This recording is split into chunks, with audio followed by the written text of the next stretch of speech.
This is the Stine Seedcast. Here's your host, David Thompson. Hello, and welcome to the Stine Seedcast. I'm your host, David Thompson, National Marketing and Sales Director for Stine Seed Company.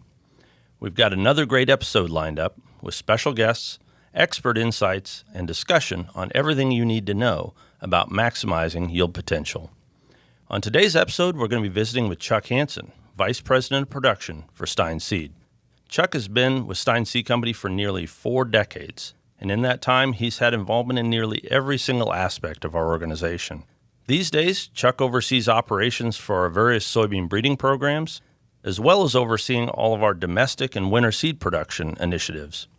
So in this episode, I'm going to talk with Chuck about his history with the company, the many roles that he's played within the organization, and how that's contributed to Stine's success. We're also going to discuss Stine's seed production process and ways that we ensure that we have the highest yielding and best quality seed that goes into the bag. Welcome, Chuck. Hey, good afternoon. So, Chuck, where are you originally from? A small town in northwest Iowa, Marcus, about 45 miles northeast of Sioux City. Grew up on a farm. My dad had corn, soybeans, cattle, hogs. Grew up as a farm kid. Okay, perfect. Well, and obviously that's not necessarily real close to the Stine Seed Farm in central Iowa. So tell us about how did you end up coming to work for Stine? So when I got out of high school, I went to Iowa Lakes Community College, and from there they had work experience breaks. And the most innovative farmer in the town I grew up in was a guy by the name of Tom Dorr. And so I worked for him on some work experience spring and fall breaks, basically helping harvest and plant and that type of thing. Well, he was starting a seed company at the time.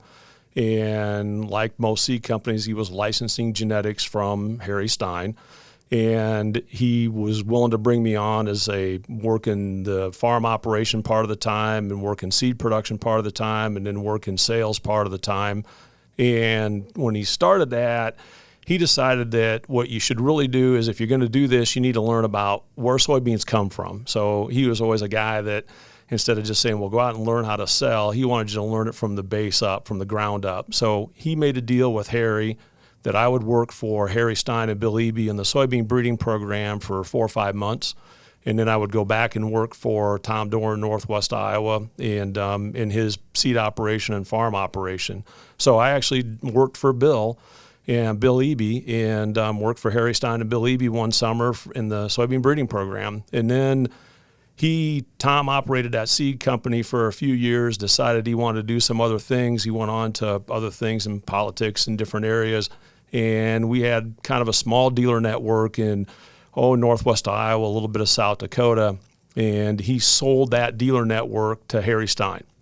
And when he did that, because I knew Harry and Bill, and they offered me a job, so I needed the job. So I moved to Perry actually, and started working for Bill in the soybean breeding program, and doing some part of the time, and part of the time doing some sales work. So it's not anything new to you to wear many, many hats. It's something you've done for your whole career, really. Yeah, I mean, the interesting thing about when you started here at Stine's and even back home, you didn't have a job description. People ask for job descriptions, and I jokingly tell them, well, the job description is you show up and you do what people need done. You do what has to be done. So, yeah, I've done sales stuff, production stuff, research stuff. I've done all kinds of different things, which frankly, for me, is exciting because you get the opportunity to see a whole lot of different things, do a whole lot of different things. But yeah, it's always been that way, and I think that's part of what makes it fun and exciting. So in those earliest days when you were,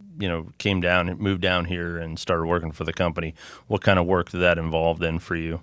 Well, some of it was fun and easy work, and some of it was hard work. I jokingly tell people that I ran a mechanical soybean plant remover, which is known as a hoe, and end trimmed soybean plots. I did some crossing for one summer, or a couple summers, which I wasn't very good at, but I did crossing work. Just everything. I mean, there was nothing that you didn't do. So back in those days when we harvested research plots, you didn't have all the electronics on combines that you have today. So you had to bag a bag of soybeans, and it went into a mesh bag, and the bags came back into the farm, and people set them on small scales and weighed them and wrote the weights down, and that's how you got the weight from a soybean plot. And we, did hundreds of thousands of those. So you could be in a suit and tie in the office in the fall going to a meeting, and if a trailer load of soybeans came in from a research plot, you were out there unloading that trailer load of soybeans. It didn't care what your schedule was or where you were supposed to be going. That's what you were going to do because Harry wanted the data. So yeah, we've always done whatever had to be done and done lots of different things. So first off, frame of reference. So around what year would this be? So probably you lose track. You start doing these things and you don't think it's going to last this long, and so you don't really write it down. It's like, well, by gosh, I want to know in 50 years or 40 years from now where I'm at, and So I probably was here in the summer of '81 or '82. Came back here full time in '83. So in 1983 is when I probably started full time. So just give a brief description, kind of what the office, what the organizational, how many employees, just kind of broad, what would that look like at that time? And I don't remember the exact number of employees, but the funny thing I would tell you is, or the interesting thing I would tell you, it's not a whole lot different than it is today. It was everybody knew everybody helped everybody out. We still have that mentality today. The only problem today is you don't know everybody because there's a whole lot more people. And everything's a whole lot bigger. But when worked in soybean research and when we got done doing what we had to do in soybean research, we'd go out and help pollinate corn. And so everybody helped out. I suppose back in those days, there was probably 30 people, 20, 30 people. I don't know. It wasn't, you knew everybody. Yeah. And so it was kind of like a family type thing. And even as big as we've gotten, it still has some of that feel to it. You can walk into Harry Stine's office. You can walk into Bill Eby's office. You can pick the phone up and call Bill and ask questions. You can ask questions of Harry, and they're always willing to engage and talk to you and discuss things. And it's always been that way.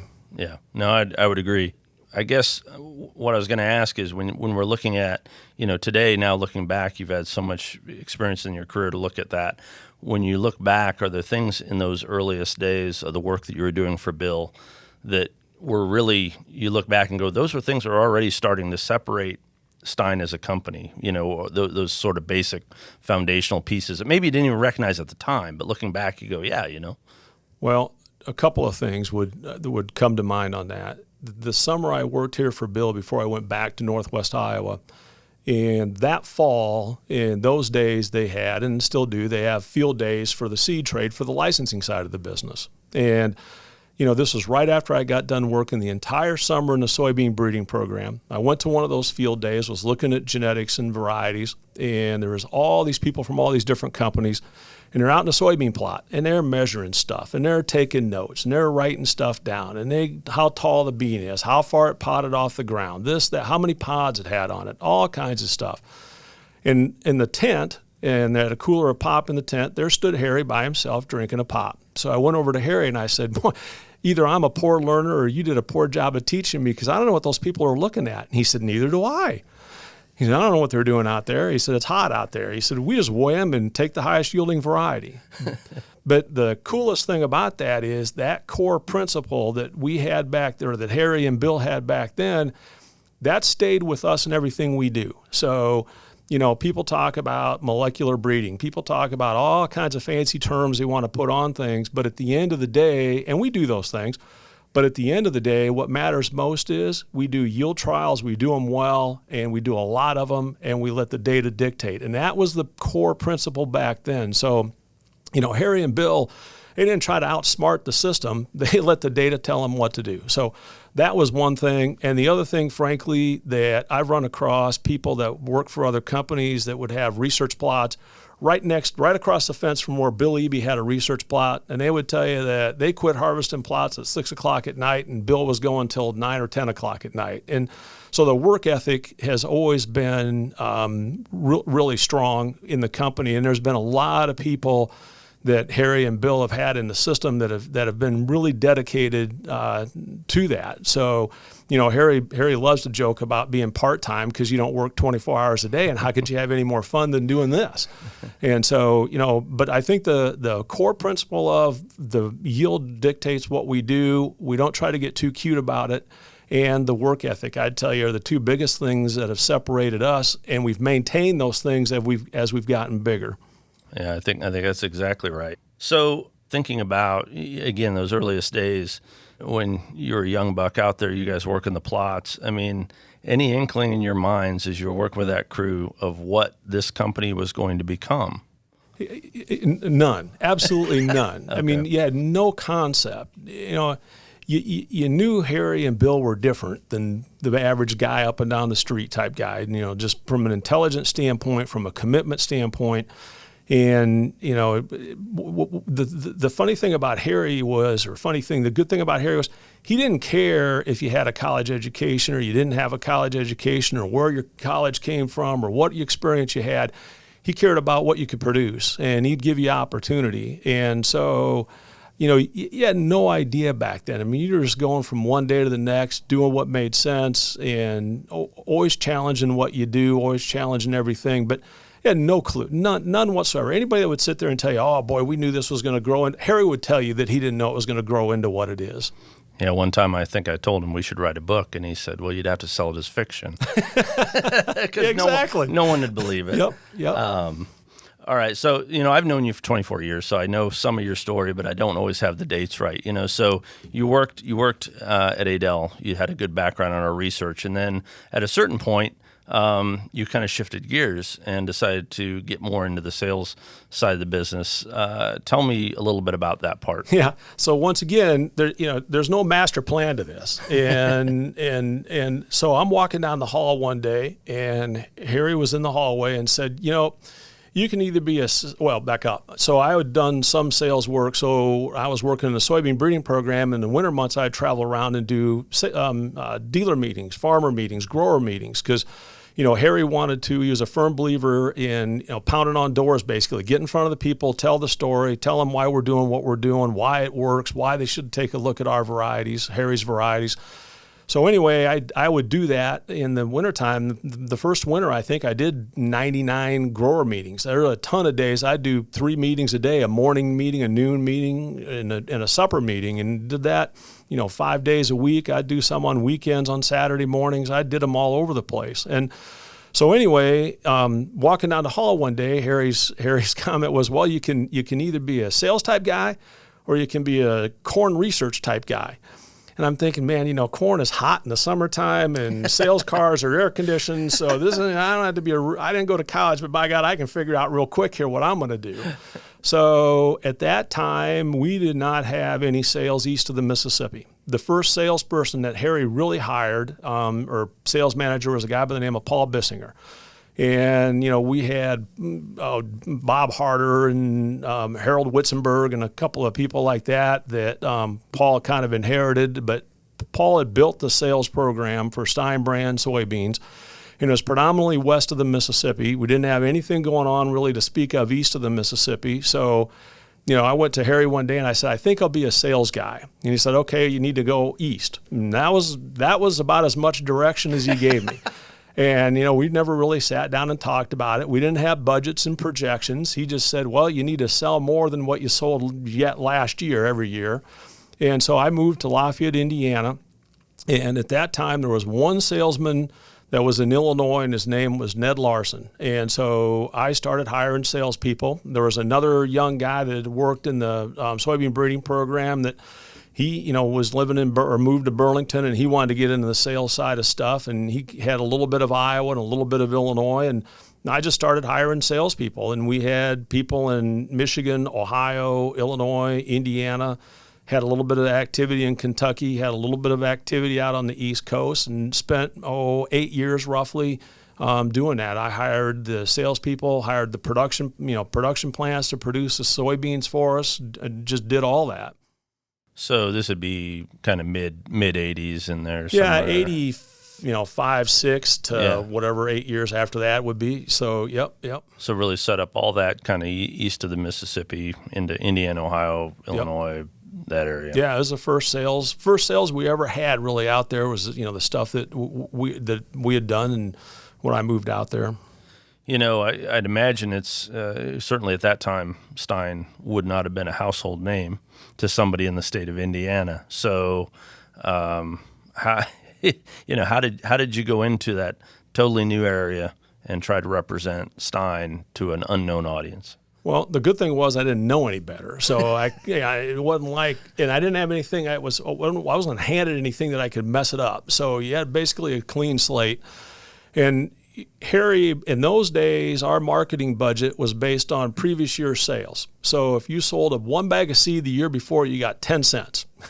If you sold, 1,000 bags of seed, you got $100, and that's what your marketing budget was. And if you overspent it, you had to pay for it out of your pocket. And so, so what it amounted to was I hired a few sales guys, and it just driving up and down the road, knocking on doors and knocking on a lot of doors. And so we just went from place to place to place all day, every single day, and telling your story over and over and over, telling the story. And, some places it hit, some places, I remember going to a place in Ohio, and the farm lady came to the door, and I said, I'd like to speak to your husband. I'm with Stine Seed, and I think I got something that might interest him. Nope, he ain't going to talk to you. I could see him sitting in the chair watching the baseball game. He wouldn't come to the door. And so you had, experiences like that, and I'm sure they'd gotten pestered by salespeople and weren't going to do that anymore. So, you had those kind of experiences. And then you also had a lot of good experiences where there's people that we set up in the 80s that are still with Stine today, still dealers, still conditioners that are still, part of the system today. So it was just pounding on doors. There's nothing magic to it, making lots and lots of sales calls. And the amazing thing is that's still the recipe today. It's a relationship business, and getting to know people is paramount. Yep. And, you had to know your story. You had to know what you were talking about. But we didn't have big budgets. We didn't have fancy stuff to do. And Paul Bissinger had everything west of the Mississippi. I had everything east of the Mississippi. I used to come back to Adel from Lafayette, Indiana. I'd come back 2 or 3 times a year. And actually, I got smart. I would short order my seed catalogs, and I'd steal some of his because he wasn't keeping track, trying to stretch my budget. And so, but it was fun, and it was great fun, So you kind of touched on it. I guess I was going to ask you, in the end, what was, to call it the hook? I mean, what was it when you talked to growers? What was really what the point you really wanted to drive home to them about Stine? Yeah, so, and I can still tell you today, I mean, the opening comment was, we conduct the largest soybean breeding program in the United States. And, there is nobody that's not using our genetics, and Harry's genetics are on 2/3 of the acres in the country. And so the hook was, and this sounds a little bad, but the hook was, you're going to plant my beans no matter what. It's just a matter of whether you're going to get them from me or get them from somebody else. But you're going to plant our material. And if you want on the inside lane on this, if you want the inside and get the newest genetics and get access to stuff the fastest and know what's really going on, you should work with us. And that would resonate with some farmers. I mean, some farmers it wouldn't. Some people were more risk adverse, and they're like, hey, I've never heard of you guys. I'm not going to do that kind of thing. But the hook was, what I never did was I was never a firm believer in saying my bean won this yield trial plot and, showing plot data. You did a little bit of that, but I think the bigger story was the breeding program and what it contributed to soybeans in the United States and the breeding program that Harry and Bill had developed. And, that's what you sold. That's what the hook was. And, if you start selling yield data, you're going to win some, you're going to lose some. And so I didn't worry about that. I rarely used yield data. Back in the day, I had 2 salesmen in Illinois that both sold about the same volume of seed. And the one guy, he would laugh. He said, I don't plant plots, I golf in the spring. And the other guy, he planted plots all over the place and was always monkeying around with yield data, but they both sold the same volume. And so it didn't that you had to have the data, it's that you had to have whatever you firmly believed in. And at the time and today, I firmly believe that the soybean breeding program that we have develops better genetics than anybody else in the industry. And if you look at all the multinationals, and they got all these people and they can't compete with us. Now, how does that work? And so, the hook was, or the pitch, which I firmly believed in, and I think that was a big part of it, is the soybean breeding program and how big it was.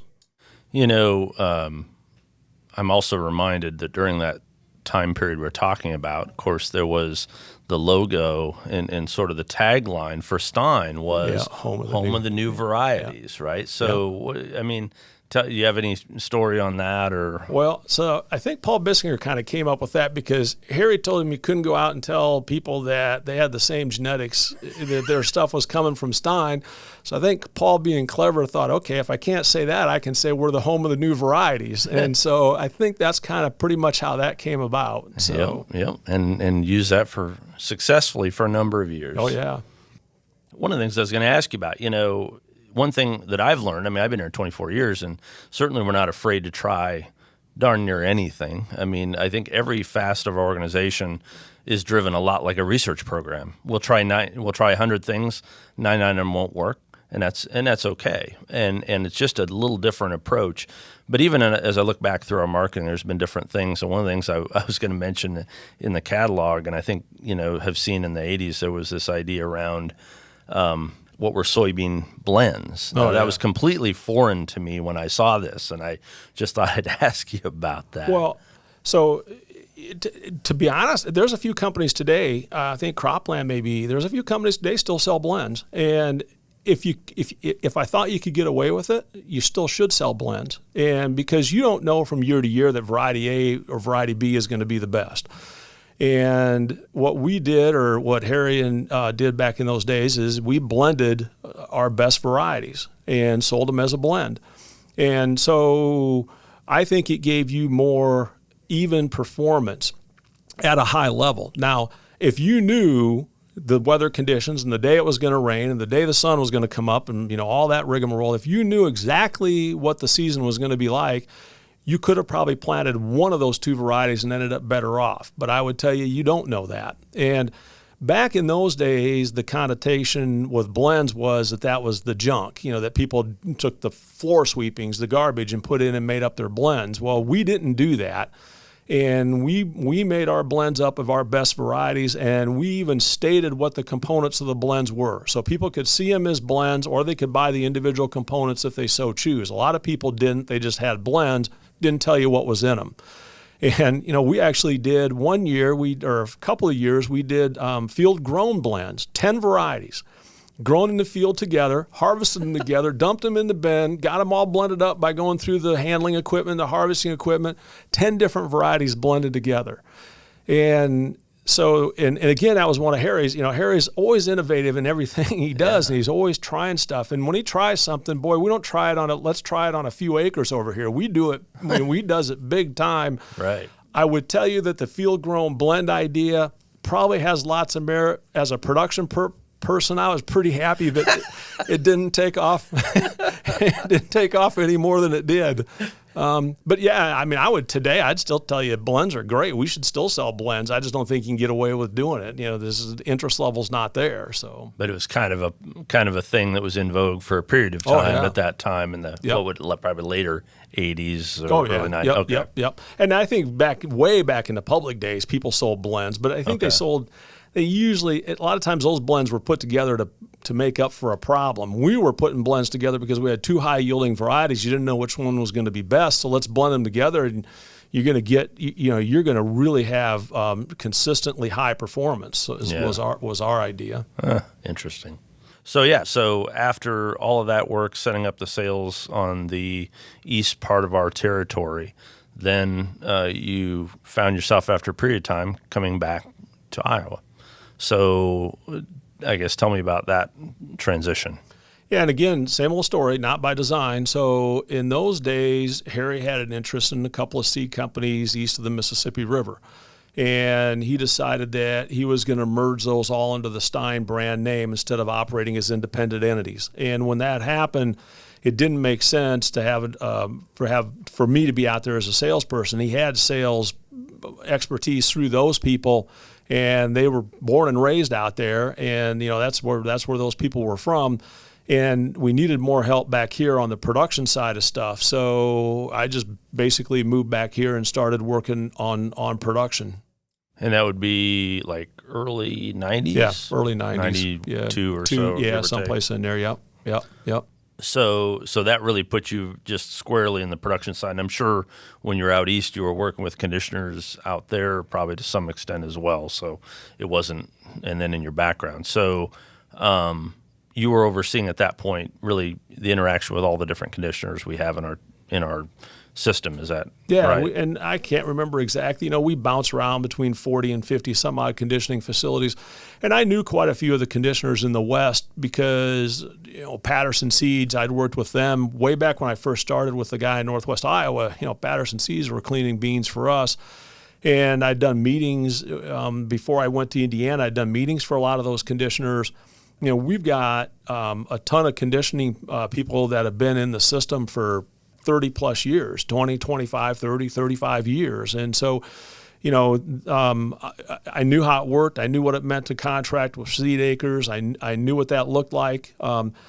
It changed a little bit because, back in the day when I was in Indiana, you had conventional soybeans. That's all you had. And then pretty soon, in the mid 1990s, 96, 97, whatever, herbicide tolerant soybeans came into the marketplace, and that changed the game a little bit. Some ways it made it a lot easier because you didn't have volunteer. Sure. You could take care of the weed problems a lot easier. And so that I always joked if back in the conventional days, if there was one kernel of corn in a bag of beans, you could tip the bag upside down, and that kernel of corn would still come back to the top every time and cause you trouble. But they, the herbicide tolerant thing made it a little bit easier. And the sales were growing really fast in those days. So we were always looking for more acres, more conditioners. And the other thing about us, unlike some companies, where some companies will go and they'll do massive amounts at one facility, so they're reaching out a long ways, or sometimes they're growing varieties that aren't really adapted to the area. We tended to work with more conditioners and try to hit varieties that were really adapted to that area. And the one thing that was a trick, but you had to get people accustomed to is how fast we change varieties. Because we don't care if it's your best bean last year. If the data says we got something that's better, we'll replace it and we'll move on. We had one year in the early Roundup days, we replaced every single variety but one. And if you at that time, it made a lot of people nervous. A lot of people say, "Oh my gosh, your sales are going to go down." Sales went up the next year. And we get more people upset because you don't have something new than by dropping their old one, and you're never going to get it right.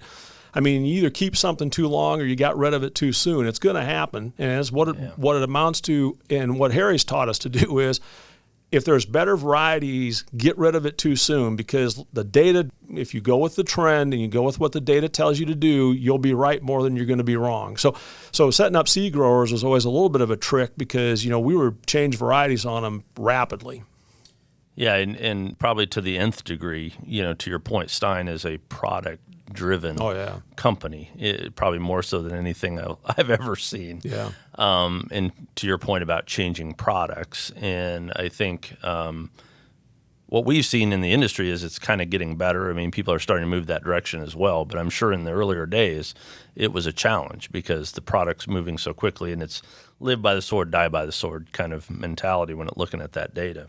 Yeah, I don't think a lot of companies didn't move. You're right. They're starting to move. They're moving quicker. I mean, back in those days, boy, it wasn't uncommon for somebody to sell a soybean variety for 5, 6, 7 years. And I'd tell you, an ideal scenario is we introduce it, we sell it the second year, the third year its sales are going down, and the fourth year it's gone. I mean, that's if the breeding program's doing what it's supposed to, which it does. It gives you a massive amount of material to select from. And one of the other things that I know, like you and I have worked on in the past, we coordinate on the seed catalog each year. And one of the things that I notice, and I think, is worth talking about here is, I think we don't fill gaps, right? Oh. So there's times where we just don't have a product at that maturity. It's not that you can't go get something, but here again, the data drives it, right? Yeah. I mean, we will not. Some people look at it and say we have X number of slots to fill, and we have these maturity gaps to fill, and we have to have this CIS trait, and we have to have something with this RPS trait, this IDC score, and we got to fill these areas, and that's what our need is. We go at it the other direction and say, okay, we're going to take all the best stuff, and if there's nothing in a 1.2 maturity that we like, we won't take anything. We just don't do it. And so that's always been our scenario, is that we just let the data tell us what to do, and we don't fill gaps. We never put together a list that says we should have X number of products. As a matter of fact, if you ask our sales guys, and David, you work with them, most of our people tell you we have too many products. Yeah. And then the problem is you say, okay, which one do you want to cut? They'll tell you, I want to cut A, and you go ask some other salesman, oh, no, gosh, you can't cut A, you got to cut B. And so, but that's nice, because the point is those products are performing. We're not putting bad material in the marketplace. Even the stuff that you think you got too much of, you might have 3.9 maturities, and you're like, well, that seems ridiculous. Well, all 4 of them are good. We're going to put them out there. Yeah. So you touched briefly on a little bit about, I was going to ask you about kind of what makes our production system different from other entities, just in terms of how your conditioning system works. So I think the biggest thing, and it's how you say all this, but the biggest thing is that we work with small independent conditioners. And the competition will go in and say, Stine, they contract their stuff done. They don't control it. Well, the guy that works at Tom Murphy, works at Murphy Farm Seeds every day. Mike Patterson works at Patterson Seeds every day. He owns the place. He's cleaning and bagging that seed. He's seeing it. And that's his operation. He owns that place. And not only that, some of that seed he's cleaning and bagging is going on his own farm operation. So I actually think our people do a better job than what some of the competition does, because it's small, it's independent, owner-operated type conditioning facilities. And I think they do a better job than you can't avoid. Once you get to a certain number of people, you cannot avoid having people come to work that are going to punch in at 8 and go home at 5. It's going to happen. And if that's the guy that's bagging your seed or doing this or that, I'd rather have the guy that owns the place doing that. Yep. From a production standpoint, I don't know. There's so many things that affect production. There's so many moving parts, so many challenges. What are the things that you just kind of keep you up at night when it comes to production? So probably my biggest thing right now today, from a soybean standpoint, is everybody wants to plant earlier and earlier. And from a seed quality standpoint, planting the 5th or 10th of May will get you better seed quality than planting the 20th of April. And that just drives me, I don't blame the farmer. I don't blame him for what he's doing. But, that's not it. It's just that always worries me, is these earlier and earlier planting dates. And frankly, the other thing that probably keeps me up at night is that we have so many products that making sure we get acreage covered on all the products and don't miss one. And, inevitably at the end of the year, there's always something that didn't get planted, or you only got it planted at one location and you lost it. And then probably the third thing is we like to move fast. So we do a lot of winter production work in South America, primarily Argentina, a little bit of Uruguay. And just transportation and shipping and logistics of getting seed in and out of these countries and back and forth. It used to be a whole lot. It either used to be a whole lot easier, or I was younger and didn't care and didn't know the difference. And now as you get older, you're like, oh gosh, this is getting to be a problem. But containers and that kind of stuff is a little bit of more of a hassle than it used to be. Yeah, and just the economy of scale, I think, is so challenging to deal with every single year in the work that you guys put in. Well, and it's nothing I do, but I mean, it's funny because, I take care of all that winter production, and we'll produce larger volumes of winter production faster than most other companies, and we move it in and out and back and forth. We're usually typically the first one in South America, and we're usually one of the first ones out of South America. And we move quickly. And, these other companies, they have a whole team of people, and I think it goes back to commitment. And so, and we got a great group of people we work with that make that happen. So, yep.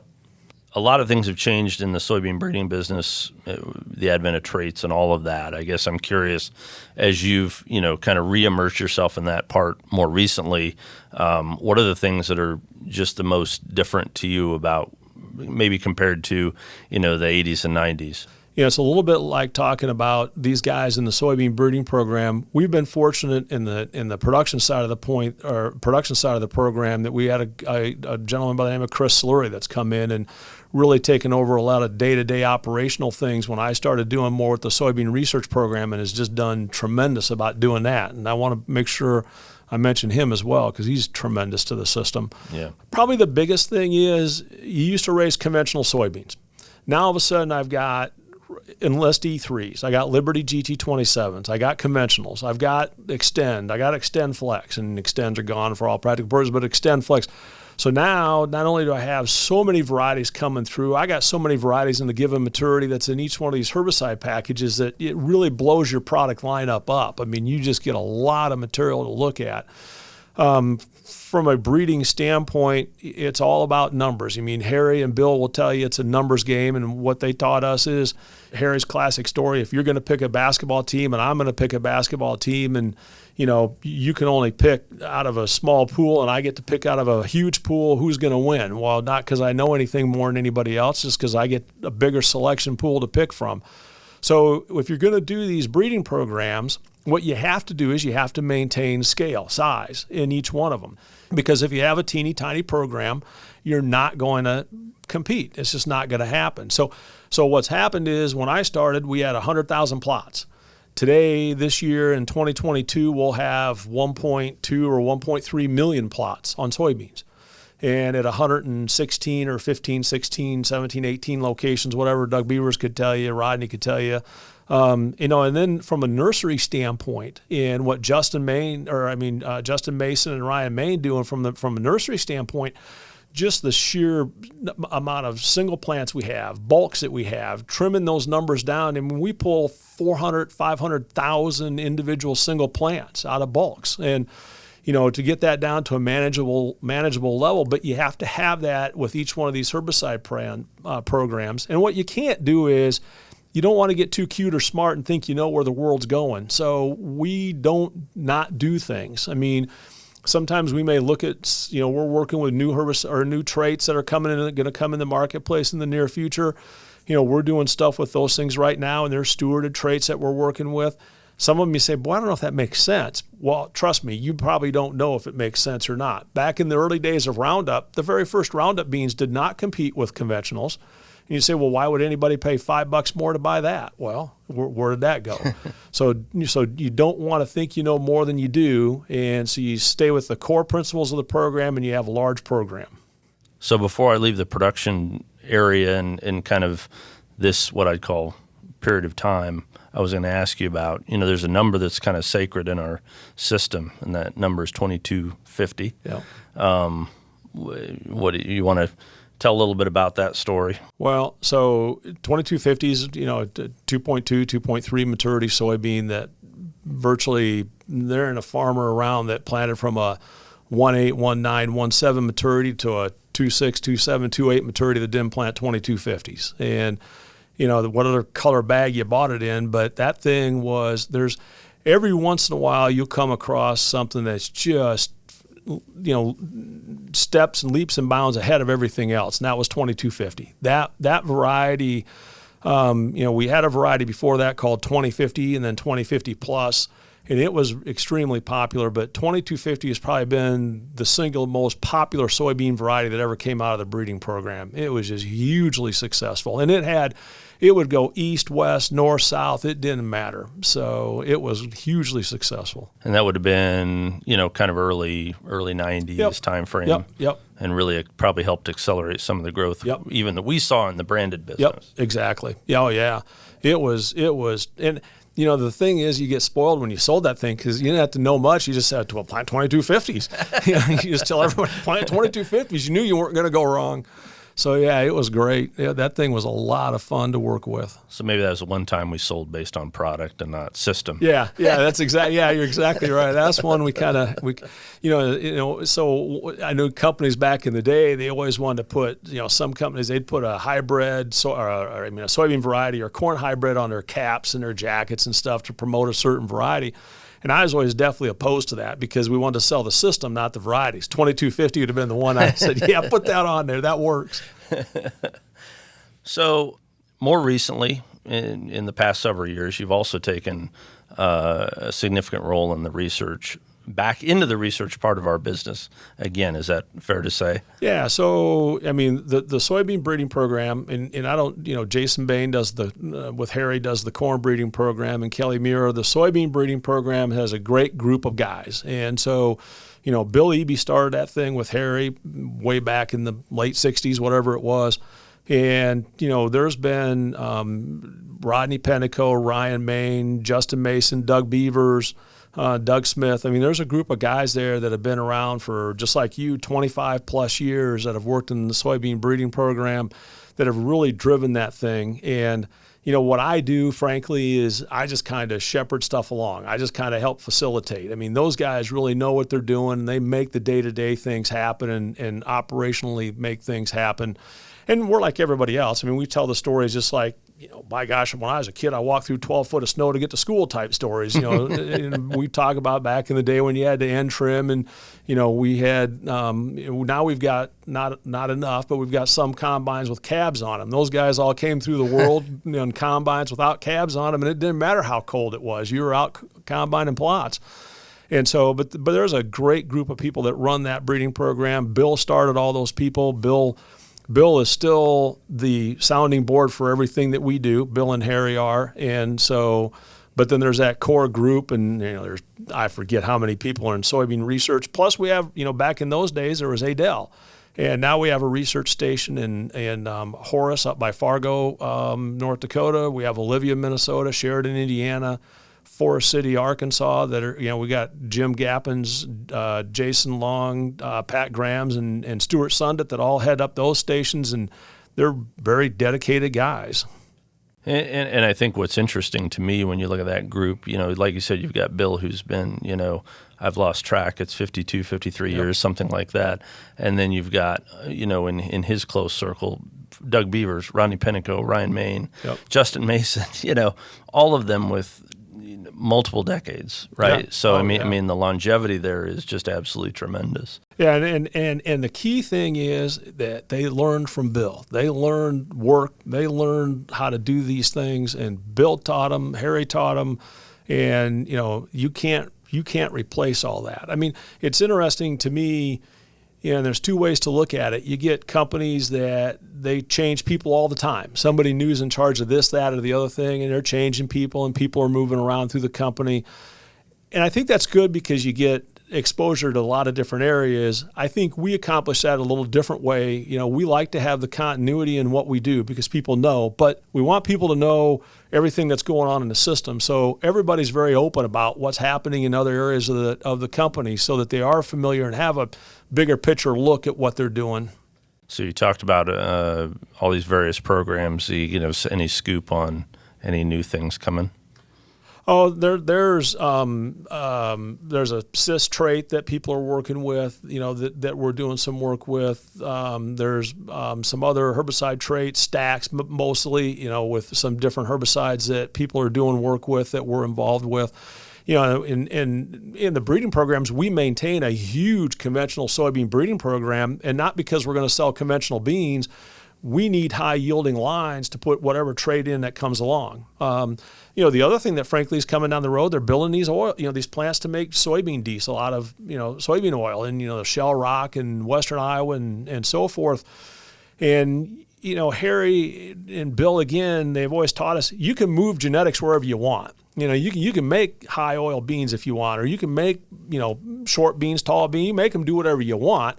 But everything you push one way, there's a give and take. So you got to be careful what you're doing. But, we're looking at the oil level on soybeans. We're looking at some of these other herbicide stack traits. We're looking at some of these new cyst traits that are coming along, and we'll stay involved. And the beauty of what's happened is because of the program and the amount of clout the program has, people with traits want to work with Harry and Bill because they know there's good genetics there. They know that's a path, and to the Stine brand, and that's what they want to do.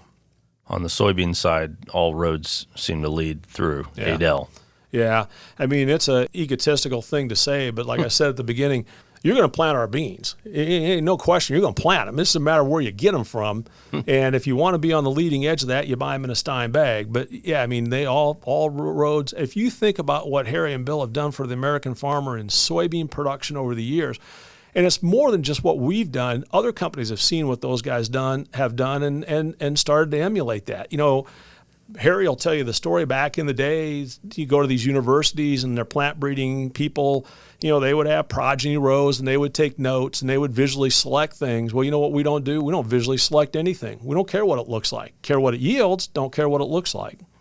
Yeah, I think I remember the story that, you know, kind of when we started selling seed under our brand, there was Corsoy, I think, had come out, and it was like 17 years from first cross until it came out, and today we're five years, six, probably 4, 5, 6, it depends. Yep. So just accelerating that progression, and of course, as we talk about every generation, hopefully it's getting a little better. You're getting a little yield, so the more generations, the better off you are. Yep, exactly. I wanted to go back to something you mentioned earlier because we have a lot. So I see a lot of companies talking about, you know, I guess what I would categorize as sort of predictive analysis, right? They're trying to build a better way to screen. So it appears to me they're trying to build systems so I don't need to do as much research. I can predict what I'm going to get, and whether it's, you know, any form of those types of things.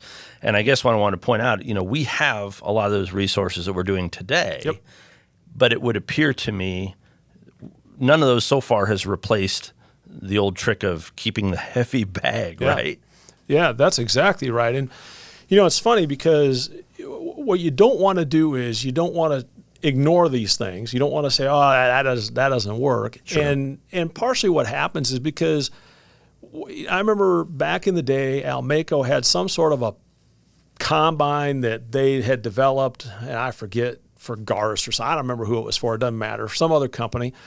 And they got the thing all put together. It's something to do with corn. And those people, they didn't have a budget. Their budget was expired for the year, so they couldn't buy it.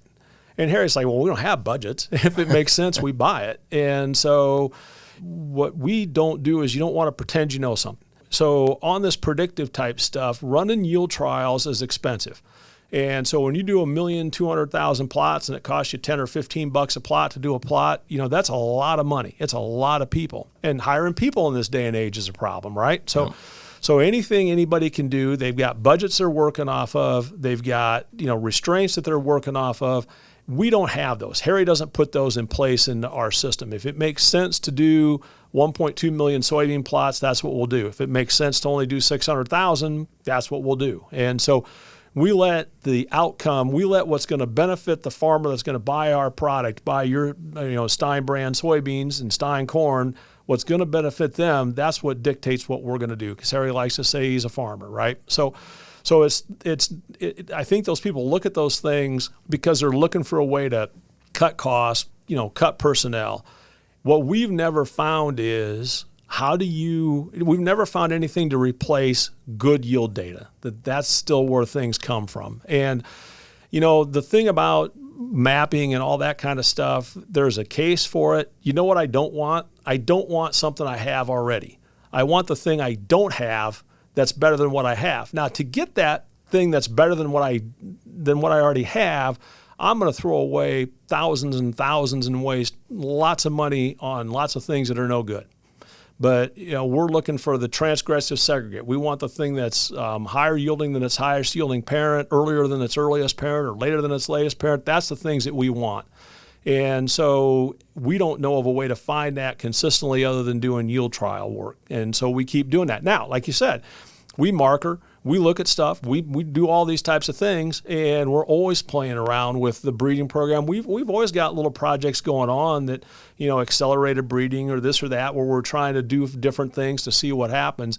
At the end of the day, though, we've never found anything that we think replaces good yield data. Yeah, no replacement for that kind of dead reckoning of just the numbers don't lie, right? Yep. So kind of trying to wrap this up into one pretty package, I guess I'm thinking, you know, you still do a lot of work with our branded business. You still do a lot of our dealer meetings. You still talk to a lot of our growers.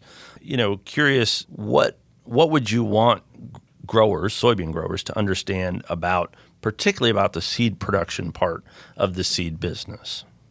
I would say what I want them to know is that we put out a product that will germinate, that will grow, and that has genetic potential to produce a terrific crop for them. And we do that consistently year after year after year. And we pay attention to what we're doing and what's going to benefit that farmer is what's important to us. And so, and we will not sell a product that we think is an inferior product just because somebody says, oh, I like that thing. I mean, it's got to prove itself. That's what I'd want them to know.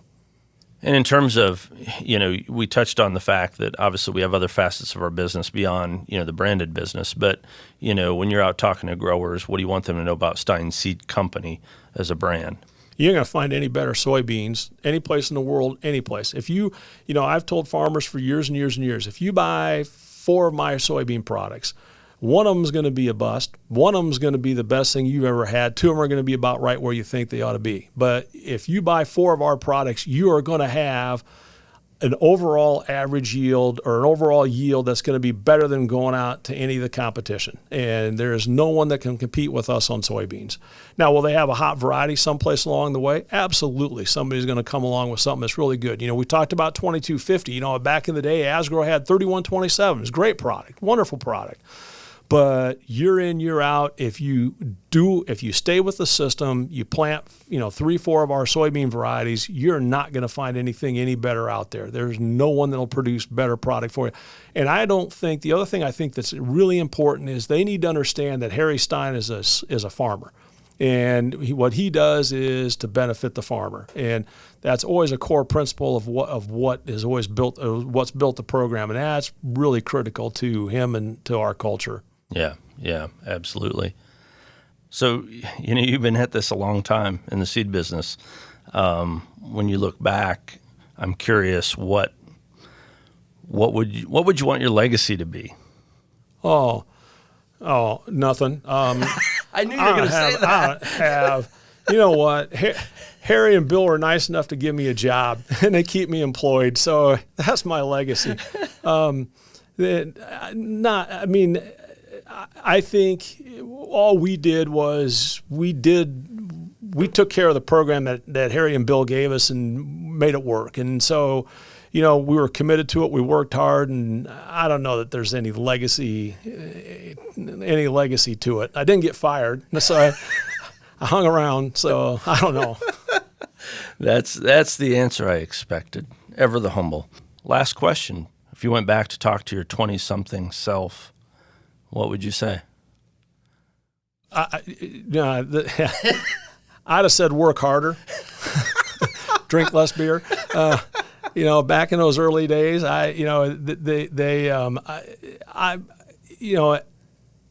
I'm happy that you didn't know when I was 20 where it was going to go, because I'm not sure what you would have done.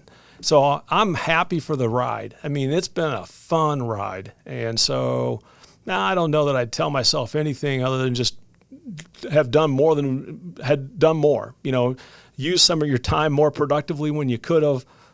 Pay attention, learn the lessons, and just done more that you could have done than what you did do. Well, Chuck, again, I don't think anybody will be able to, I don't think it's possible to overestimate the impact you've had on the organization. So I think it's been really valuable. I appreciate you taking the time to visit with us today and talk about the research program, the production program, and all these things that make Stine such a unique organization. I appreciate it. Well, I appreciate you letting me do it. I mean, it's fun to talk about. It's kind of fun to, talk about how it came about and all that. And so, and we appreciate what, I personally appreciate what everybody in the system does. I mean, all the salespeople, all the people dedicated to the Stine brand, the people I mentioned in production and research. I mean, what Bill and Harry have allowed me to do. I mean, you couldn't ask for a better deal. Yeah. This is a good deal. So thank you. For those who've tuned in, we've been listening to Stine's Vice President of Production, Chuck Hansen, sharing his background with Stine and the expertise he provides us in seed research and our production. Chuck, thanks so much for joining us today. Thank you. That's our time for today. I'd like to thank our guest and our listeners for joining us on another episode of the Stine Seedcast. We'll be back again soon with more expert interviews and insights about all things Stine. To never miss an episode, subscribe to the Stine Seedcast wherever podcasts are found. Subscribe to the Stine Seedcast wherever podcasts are found. To learn more about Stine and its elite corn and soybean genetics, visit stineseed.com. Stine has yield.